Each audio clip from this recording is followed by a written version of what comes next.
is a rumor that ELO is going to have some changes and that this is going to be announced at Worlds. For that reason, I want to take some time today to talk about ELO, Flesh and Blood, and why I think it's actually not a good system for Flesh and Blood to do player rankings. And I think the first thing that we need to do is talk about what ELO is.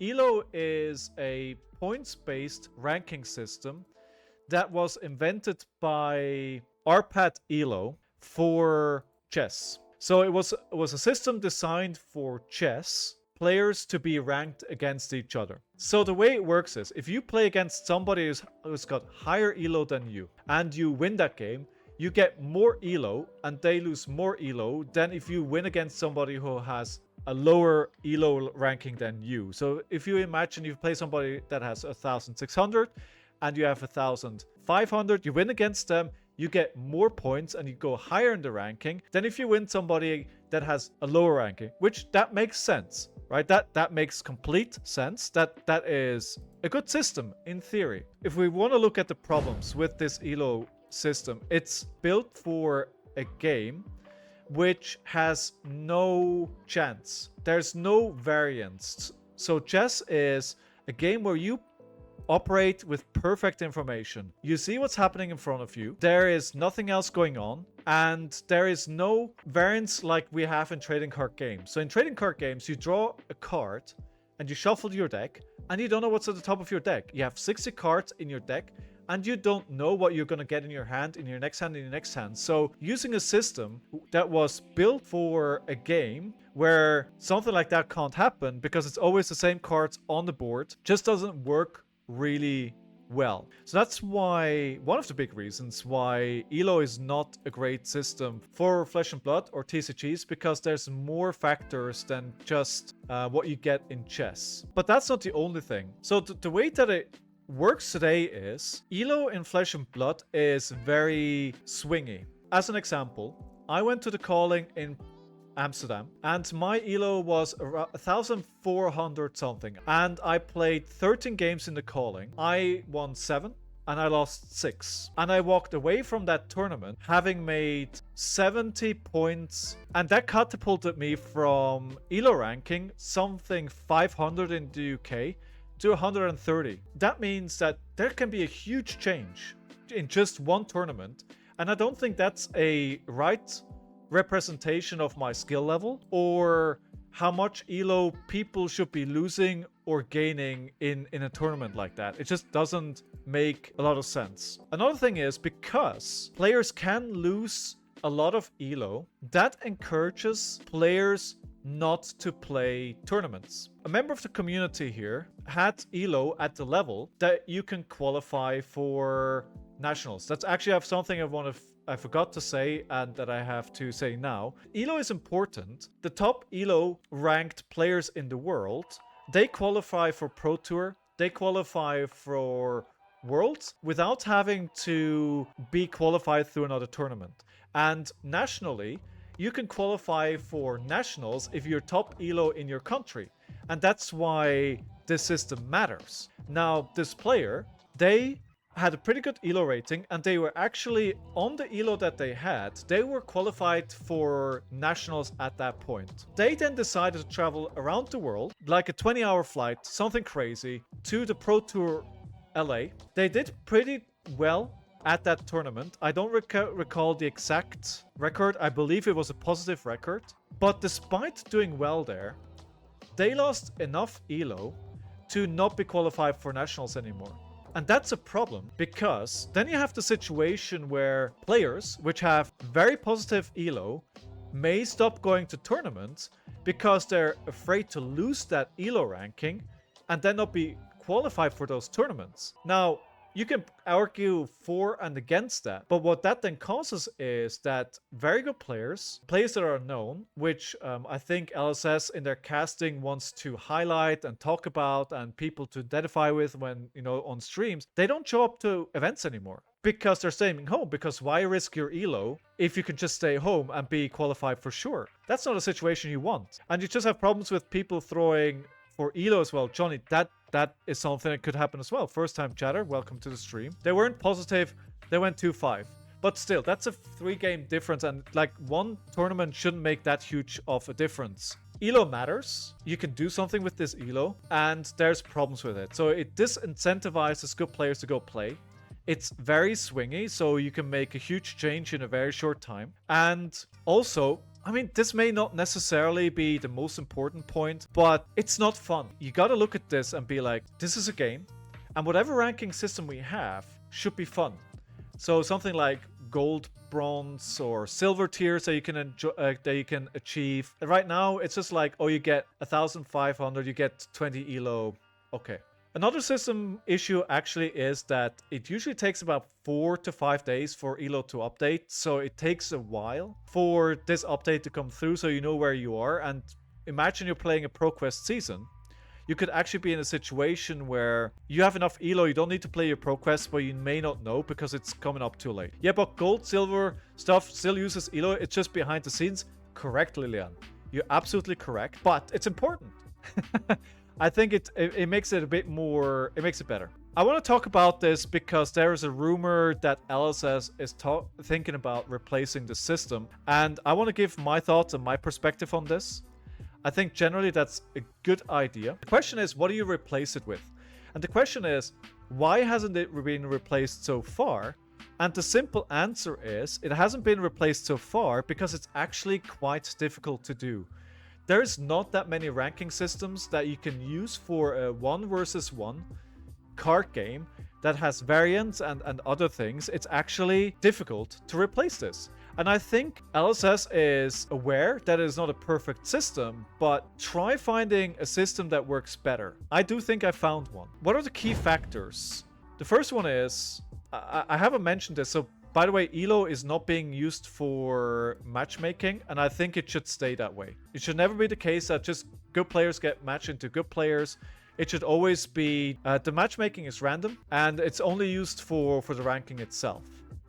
The second point is that it should be as accurate reflection of your actual skill as possible. And there's always going to be some variance and some up and downs, which, you know, make that difficult. But it should reflect the ranking as good as it can. It should also be easy to understand, because if it's not easy to understand, you can have the issue that players will be very dissatisfied about the system because they don't understand why they lost ranking in a certain game, or they gained ranking in a certain game, or the gains or losses of the ranking is more or less than what they were expecting. And of course, you know, this being a company which is much smaller than some other companies, it should be low cost and easy to operate, right? If you have a bloated system that needs a lot of upkeep and that needs a lot of manual maintenance, then you are not doing yourself a service when you are trying to manage this everything while everything else is going on. And I think maybe what we're seeing today at LSS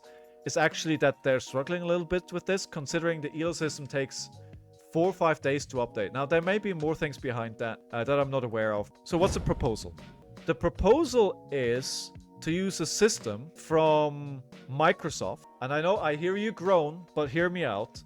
Called TrueSkill 2. And what exactly TrueSkill 2 is a bit difficult to explain, but I will put a link to the document that describes it in detail under the video on YouTube. Go have a look at that when you have some time. However, in short, I'm going to read this off because I think it explains it pretty well. At the heart of TrueSkill 2 is a statistical model known as normal distribution, right? A normal distribution is like, basically it's like a bell curve, and most of the people will be in the middle. So what's normal, what the average is, will be in the middle, and then there's outliers on both sides, which will be better or worse than what is considered normal. This model represents a player's skill level as average, not just as a single point. The two critical parameters in this model are the mean value, which is defined as mu, and the variance, which is defined as sigma. Mu represents the estimated skill level of a player, while sigma indicates the degree of certainty or uncertainty of that estimation. And I think that's the really important part here, right? So what we have ELO today, it's one factor and one factor only. and that is not precise enough. Further, Mu and Sigma adjust a player's skill rating based on game outcomes. After each game, TrueSkill 2 recalculates these values. A win typically increases a player's Mu, signaling an improvement in skill, while a loss decreases it. Sigma decreases as the system becomes more confident in a player's Mu value, leading to less fluctuation in their skill rating over time. So every time you play a game, and you lose or you win against somebody at a different skill level, the system gets better at estimating how good you actually are. So it learns every time you play. The role of Mu and Sigma in determining a player's skills, the interplay between Mu and Sigma is crucial. For instance, a player with high Mu and Sigma might be skilled but inconsistent. Conversely, a player with lower Mu but very low Sigma could be less skilled but highly reliable that you know how they play. And the detailed approach here is basically to allow TrueSkill 2 to create a more balanced ranking. I really like this. This is the very abridged version, right? So if you want to know more about this, I do encourage you to go look up the information that's available online. You know, it is complex, there's a lot of information, but so the documentation is openly available to anyone. So you can go and have a look at that and look it up. So the advantage of this is, and there's a bit more than I haven't really talked about it. So advantages of the system are that the ratings actually start at 0. So instead of starting you at 1500 like ELO, which nobody understands why it is 1500, it starts at 0. And I think for somebody coming into the system, starting at 0 is much more intuitive. The second point, so I described the very high level of how this system works. Now, another thing that it does is it incorporates time as a factor. And I really, really like this because, simply put, imagine me, I play 10 games 4 times a week. Now, my skill will usually be higher than somebody who hasn't played for half a year, right? Because I've got the practice and I'm in the flow. Because of that, I may have an advantage over somebody who hasn't played for a year. And taking that as a factor, I think is really important. It introduces the possibility to define a vector for randomness. And that's something that Flesh and Blood needs because we're a TCG and there inherently is baked in randomness in this game. It's not just skill, there is some randomness that informs what happens in the game. Not always, and the better players will win more often. But you can win into a player that should potentially have won against you because of random chance or the other way around. The model is also built, the TrueSkill 2, to incorporate multiple game modes. So this model, of course, was built for video games, but I think it works just as well for a trading card game. I think because it can inherently be adapted to a 1v1 environment, I think it does work. So it's fine. It can be adapted. So you can adapt this not only to Classic Constructed, but you can also adapt it to Living Legend or to Sealed or to Draft. And I think there's a reason why LSS moved away from that. I'm guessing with the system that they had before, it was too much upkeep. Because we had a limited ELO and we had a constructed ELO and that got merged. And I think the problem was that it was too much upkeep in the way that they were doing it. So if we could potentially move to TrueSkill 2, it would be much easier to manage that and give somebody a ranking for every single different kind of game mode. And I think that would actually be really, really good. Because then you can have rankings and somebody can be like, yeah, I'm really bad at constructed, but I'm really good at, at sealed, whatever. And just being able to track that would be really cool. Also, this system, it could be updated instantaneous. So as soon as the game result of your match against your opponent is put into the system, immediately it will calculate the outcome and your ranking could be reflected immediately. Now, if you want that or not, that's a different question. But it's good because, as I said earlier on in the video, ELO takes 4 or 5 days to update. I mean, maybe you don't want instantaneous because that would mess with your tournament, but you maybe want next day. you don't want to do it 4 or 5 days late. I can't imagine that LSS actually wants this to take 4 or 5 days to update.